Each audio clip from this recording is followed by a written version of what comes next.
पूर्वाषाढ़ ब्रह्मांड का 20वां नक्षत्र है। ये धनु राशि के अंदर पूर्ण रूप से संचार करता है।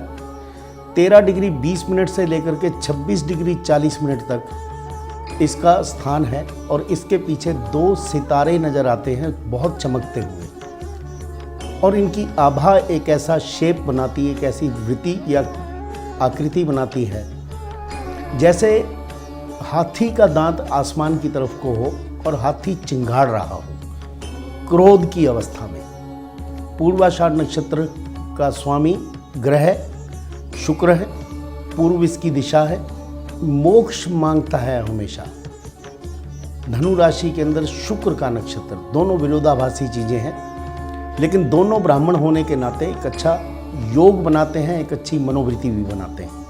मनुष्य गण है, पूर्व दिशा के अंदर उदय होता है और इसका देव वरुण देव हैं, जिसको बोलते हैं गॉड ऑफ रेन्स।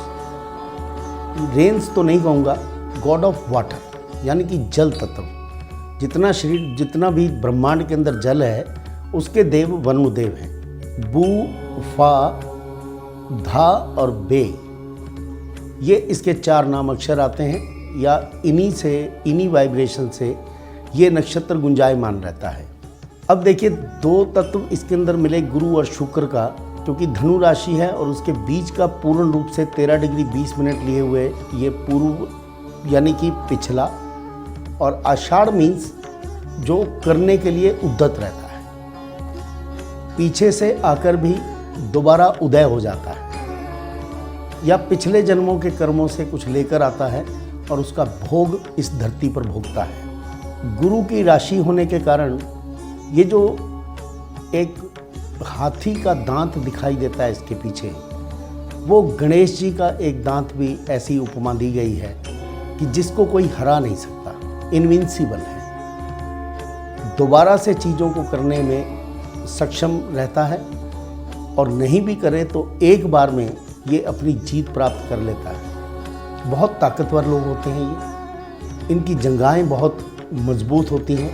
पूर्ण रूप से धनु रूप समझ लीजिए, जो धनु राशि है, ऊपर का धड़ इसका मानव का है और नीचे घोड़े का है, तो एक अपार शक्ति इनके अंदर होती है। अब इसके देव वरुण देव हैं, इन्हें धरती की आवश्यकता नहीं पड़ती है। ये अपना नाम, अपना दाम, या जो भी जीवन के अंदर ये इकट्ठा करते हैं, उसको इकट्ठा करने के लिए इन्हें किसी की सहायता की आवश्यकता नहीं। ये अपना रास्ता खुद बनाते हैं। जैसे बोलते हैं कि पानी जो है वो अपना रास्ता खुद बना लेता है, उसको रास्ता बनाने की आवश्यकता नहीं होती। चाहे रास्ते में चट्टान आए, चाहे पहाड़ आए, लेकिन उसको चीरता हुआ ये जल अपना रास्ता बना लेता है और दुश्मनों पर विजय प्राप्त करता है और अपने कार्य क्षेत्र में भी विजय प्राप्त करता है। जैसे जल तत्व को किसी की सुरक्षा की आवश्यकता नहीं होती, इसी तरह से ये लोग भी किसी की सुरक्षा के मोहताज नहीं होते, किसी की रक्षा की आवश्यकता नहीं है। ये अपने अंतरात्मा की शक्ति से बहुत ऊंचे उठते हैं, क्योंकि गणेश जी का तत्व होने के कारण एक आध्यात्मिक वृद्धि इनके अंदर होती है।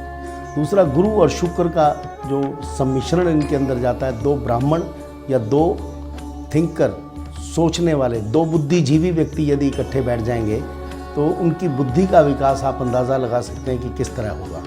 और दूसरा, बुद्धि का विकास केवल देव तरफ नहीं, राक्षस तरफ भी, दोनों रजस भी और तमस भी, दोनों तरफ को जाता है और सत्व की तरफ भी जाता है। ये लोग सात्विक कार्य करने में भी बहुत सक्षम होते हैं। यदि पूर्वाषाढ़ नक्षत्र लगन के अंदर आए तो इनकी पोजीशन समाज के अंदर बहुत ऊंची होती है, और उस पोजीशन की वजह से थोड़ा घमंड इनके अंदर आ जाता है, या मैं कहूँ कि एक ग्रेस या एक सौम्यता नहीं, लेकिन चेहरे पर एक तेज इनके समाज में रहते हुए नज़र आएगा। इवन सोते हुए भी इनके चेहरे पर वो तेज नज़र आता है।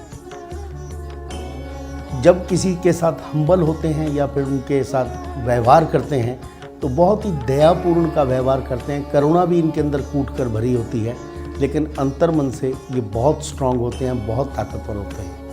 लगन के अंदर पूर्वाषाढ़ नक्षत्र का होने का तात्पर्य ये है कि ये कानून के ज्ञाता होते हैं और नीति और राजनीति के अंदर बहुत निपुण रहते हैं। यदि चंद्र पूर्वाषाढ़ नक्षत्र के अंदर हो तो ये बहुत अट्रैक्टिव होते हैं, दूर से लोगों को खींचते हैं, एक अच्छे लीडर होते हैं।